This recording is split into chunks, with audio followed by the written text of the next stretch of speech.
Hey everybody, my name is Patrick Clanton and I am the creator of Behind the Magic. And I just wanted to take this moment to thank you all for 10,000 subscribers. I genuinely cannot believe it. When I started this channel, I had no goals in mind. I truly didn't think anyone would watch my videos. So to see the channel grow the way that it has and to see you all sharing the videos and commenting and liking and using them in the classroom, which a couple of drama teachers have told me they do, it truly means the world to me. I genuinely can't believe it. Life has been crazy these last couple of years. Since starting this channel, I have gone from working at Target to touring the country with Oklahoma and now performing 8 times a week on Broadway in Moulin Rouge. It's wild. I've gone from making videos about Broadway to now being on Broadway, and I am so grateful. So grateful. And I'm grateful to all of you for just sharing your love of these stories that I have delved into the history of. I cannot wait to bring you more. I'm working on a new video right now, and I think it's going to be the best one yet. I really do. In the meantime, here's a little treat to celebrate 10,000 subscribers. One of my favorite parts of making these videos has been interviewing some of Broadway's best and brightest stars. But what you see in the videos are only portions of the full interviews. So here are some interview moments that got left on the cutting room floor. I hope you all enjoy, and thank you again so much. This truly means the world to me, and I cannot wait to share more with you soon. There we go. Oh. Oh my gosh, wait. Get off. Amazing. There it is. That was perfect.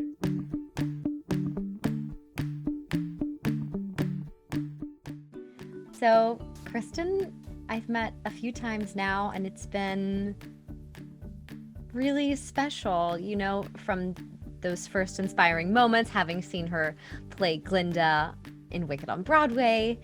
And then fast forward to freshman year of college, I met her in New York City, backstage at Promises, Promises, and she was so kind to me, and she signed my book for me, and I told her about my big dream, and I just felt like she was so encouraging and sort of saw something in me that gave me confidence. And then Patrick and I's mutual friend Leela Rothenberg managed to get a video of Kristin Chenoweth wishing me good luck, or not good luck, to break a leg, for my opening night on Broadway, which was really sweet when I was the standby. Always get the right lighting and angle. That's my advice to the new Glinda.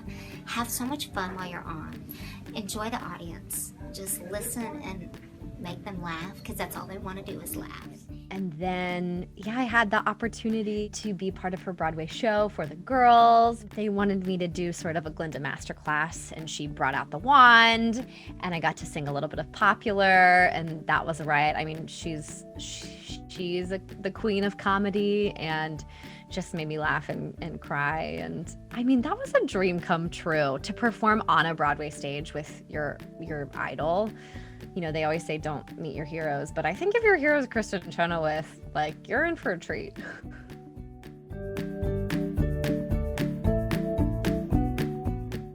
I was out of town because my cousin was getting married, and I think we were in previews. Or maybe we'd opened, I don't remember, but Josh Strickland, our Tarzan, was incredible and such a hard worker. And he ended up getting sick, but he never had to call out. And then there was the one day that I was gone. The first day he calls out, I'm not there, so the other guy goes on. And then I came back, and I think 2 days later, he ended up calling out again.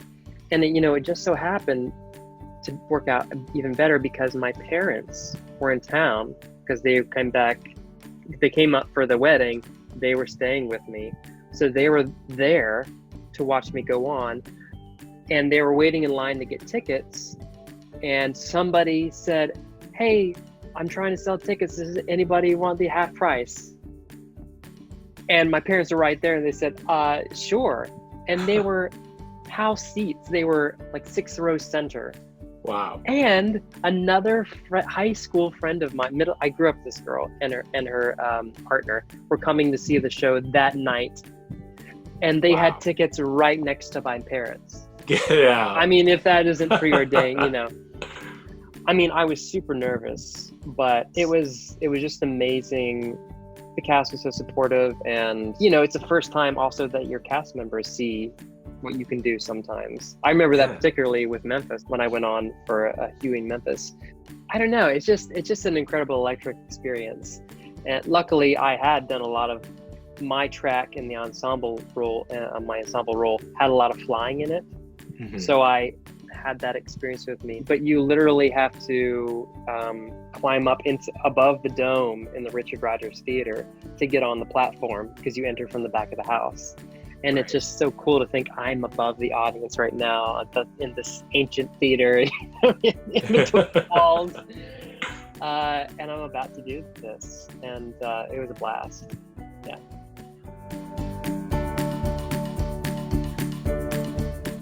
I didn't realize how special this experience was while I was in it.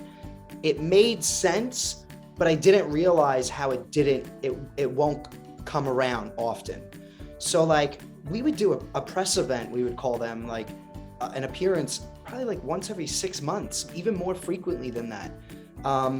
It's literally hard to keep track of how many we did. We did The View multiple times. I think I did The View 3 times.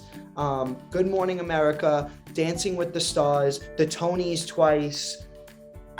We did the Thanksgiving Day Parade multiple times. And I honestly feel like I'm missing a few. There's gotta be other ones in there, but other shows don't do that. It just doesn't happen.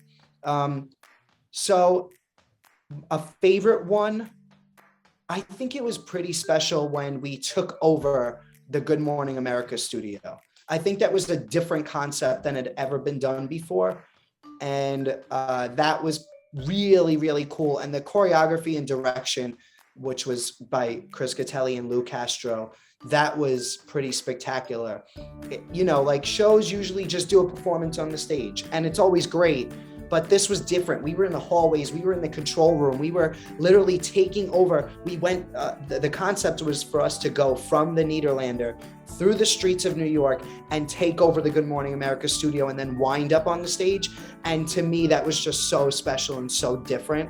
So that one sticks out, as well as performing on the Tonys. That was pretty, you can't beat that. That was pretty wild.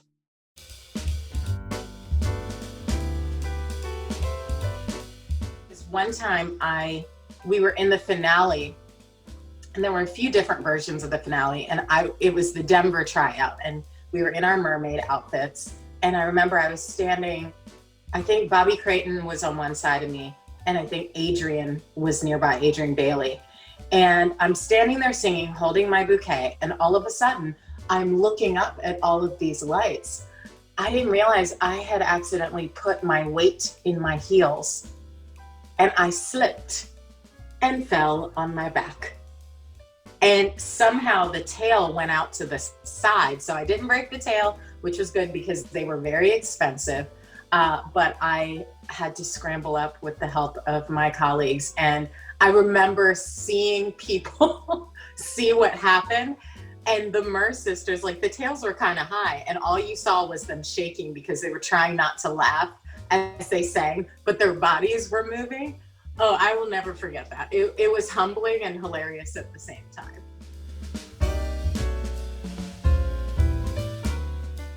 And that was the biggest change. If I'm being honest, the 3 weeks that we rehearsed in studio before going into the Gershwin were mostly recreating that number, as well as trying to recreate the opening number, which they tried the original way, and then turned it into a whole bunch of other things. There was a whole series of lines that were like, but think about what she did. Think about who she is.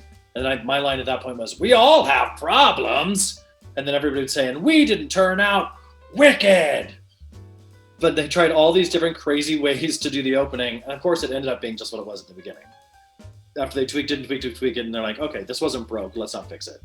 But we spent a lot of time redoing that number while they really revamped the script. Adina took a much more active role in developing Elphaba.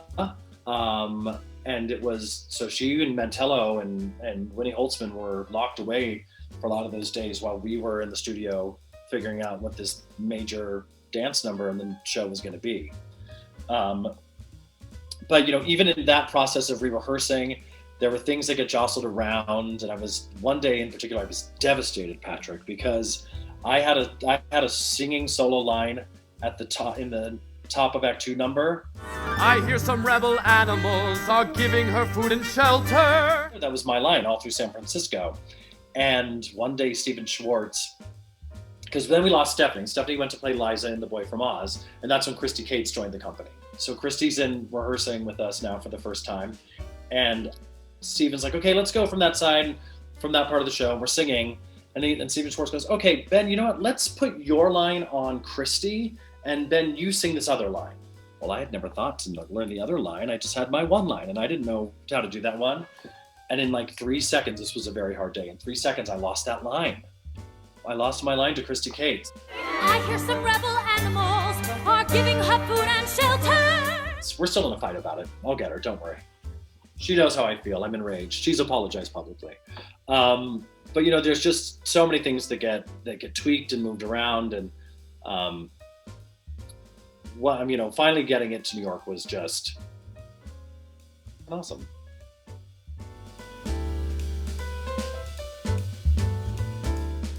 I didn't know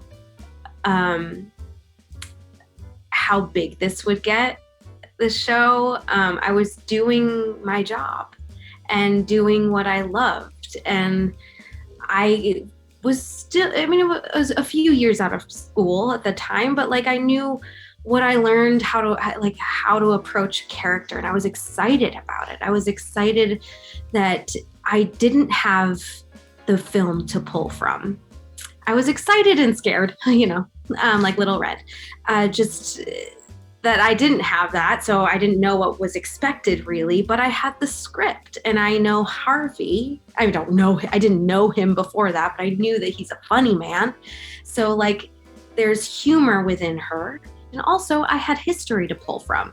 What was New York City like in 1899? Let me Google it. Let me look it up and see what it's like. So I like made a vision board and like it was so much fun. Oh my gosh, I had a blast. And then I was like looking up female reporters from 1899 that are 18, like 2, like not many. And also ones that wrote about politics.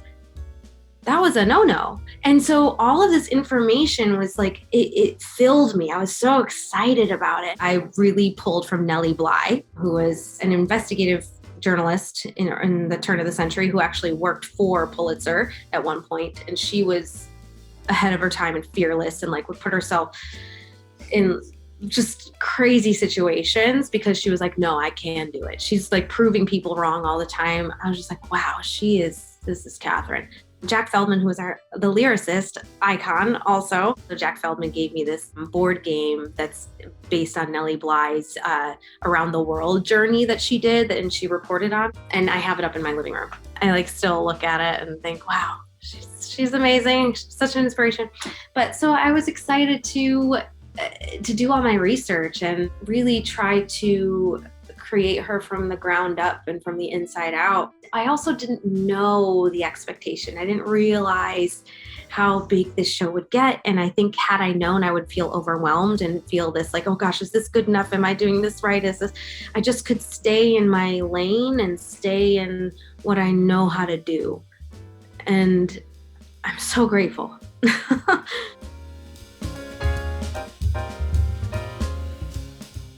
Here's the thing about critics. It's like I read one critique of our show in Denver, and that was the only one I read. And after that, I didn't read anymore. And that one was actually very positive. Me and Tyler got like a really good write-up in one of the, and so someone showed me and I was like, that's really cool. But like after that, I just stopped reading it, you know, because the thing about like, you know, critics and stuff, it's like, if you believe the good, you have to believe the bad. And so it's just like, I don't do what I do for to be critiqued. I don't do what I do for validation. I haven't read the reviews for Ain't Too Proud. I haven't read the reviews for Memphis. Like the shows that I've been in, I just don't read reviews. So it's just like, you know, someone loves to gossip. Someone in your cast will always love to gossip, and so you'll hear someone will always say something, and so people were like, oh, you know, the reviews are pretty mixed and whatever, and I heard that, but I also knew what I was getting into. Like when you're in a Disney show, you know that people are going to just hate on it just for sake of hating on it. So actually, after we closed, I spent about a year going on the road with one of the Disney press reps, and I think I hit like 15 or 16 cities, and I called it the Adam Kaplan non-union Santa Fe tour, because I was going and promoting the Newsies tour, and I hit like all these different cities and would go as they announced their season, and I would sing Santa Fe.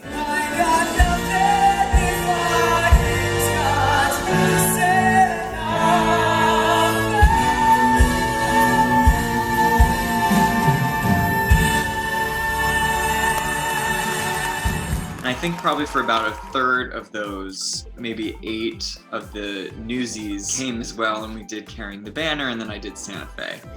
And for the coolest one though was to promote the Newsies tour in DC for the Easter egg roll at the White House. We got to perform for the Obamas, and that was like, that blew my mind. We were on the Great Lawn, there was this outdoor stage, and when we met the president and the first lady, we were waiting in this big room with all the other performers and athletes and celebrities that were there, and they usher us into meet Barack Obama and Michelle Obama. You step into this room and it's this beautiful rotunda, and you're looking out, and all you see is like the Great Lawn, and you see these monuments. You see the Washington Monument, the Jefferson, the Lincoln. And we walk into the room and Michelle Obama goes, "So you're the Newsies. I saw you guys practicing earlier." And the president goes, "You look like you're in good shape." And she gives us all a hug, and I'm standing next to him in the picture, and the only thing that I could think to say to him is, "What a great view you have." And he says, "Can't beat it, can't beat it." And I was like, oh my God, that's what I said. But getting to perform for the Obamas was probably the coolest thing that I've ever done. And as we're leaving the White House, Disney Theatrical was there to film it, and they got our reactions, and they were like, "Tell us what just happened." And Tommy goes, "We just met Connie Britton." And I go, "And the president." We just met the Connie Britton and the president. His hand shook the president. But Connie Britton was there, Camila Cabello was there, and he was freaking out about that. Meanwhile, we're all like, "That was Barack Obama, Tommy. Like, we just performed for Barack Obama. We just met Obama." We got to do so many cool things, but that's the one that stands out.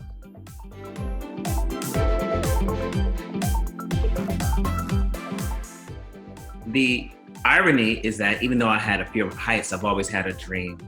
I've always had dreams of flying. So I would just focus on that. Now the rig that we used was terrifying because they hooked us on here, and it was a machine and all of this stuff. And there were some, that flew us by hand. And so that was a little terrifying because every now and then we'd have a slight mishap where the machine would go, according to who was calling the show or whatever, we would go kind of ahead of time, and you have no mercy. When the machine pulls you, you gotta go.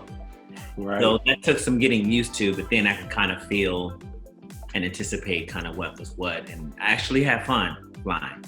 When we rehearsed the show, we rehearsed in Brooklyn, and so we rehearsed like in this big like warehouse, this big kind of like open space studio that they used to film a lot of like films and projects and stuff like that. We would work out during the day, we do circuit training, we would we'd learn how to fly, and then we do like mock stuff on the set. And so it was a lot of work. It was like on average about actual rehearsal was about maybe 8 hours or so, but the whole day in itself was at least 12 hours with factoring travel and all this stuff where you have to go. So it was a lot of work to put in.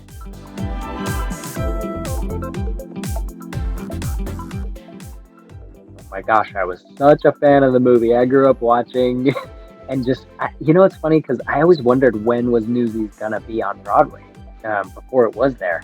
I thought, why aren't they doing Newsies? Newsies needs to be on Broadway, and a bunch of boys dancing, and of course that spoke to me as a male in the arts and where there were less of us growing up in Wyoming, where it was like not cool if a boy is wanting to dance and sing. And so I was, huge fan, couldn't wait, was stoked to get into the show.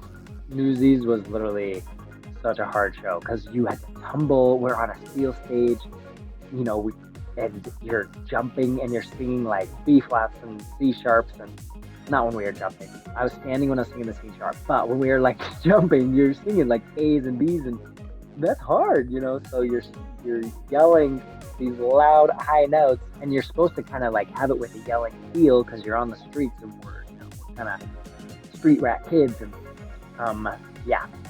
super hard on your body, so many injuries, but great time. It was like it's almost like a college frat house without all the craziness. Like it was, but it's more like it's just fun because everybody was excited to be there. It's like a band of brothers hanging out and teasing each other and then dancing together and singing and enjoying each other. Yeah, it was electric off stage, on stage, backstage, everywhere. It was such a beautiful experience.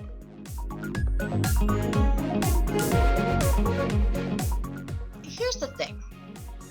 People are always like, oh, they cut your part, that must be terrible. The reality is, you're there for the betterment of the piece. You want the piece to be as good as it can be. You don't want the piece to be the songs I have in the show. And a lot of contracts now have that in principal contracts. Like, they'll say, this person needs a second act song, this person needs this. And it's not always for the betterment of the show, and shows are longer than they have to be because contractually they have. So like I was there for the betterment of the show. I'm sure at the time I was like, well, this isn't what I thought it was going to be, for like a second. And then you're featured in I was featured everywhere in the choreography. I was, you know what I mean? I got to have acting moments with everyone. And then basically when I asked for a solo, I got one. That's so ridiculous. So there was a part of the show that Madame Marble originally sung, and it was one of the lines that I sang.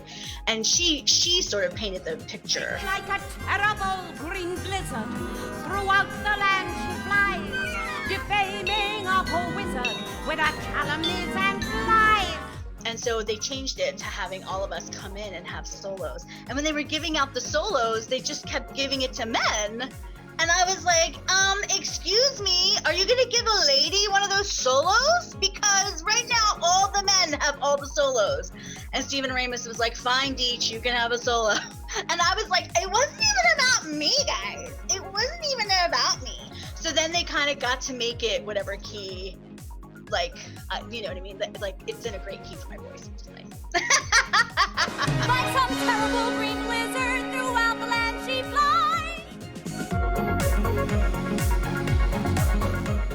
Defying Gravity is about, for me, it's about defying all of the people that have told you, no, you can't do it, you're not going to do it, it's too hard, we want that person, next, you're never going to make it. It's defying all of those people, and it's defying an industry that is full of hardship and competition, and obviously full of so much joy and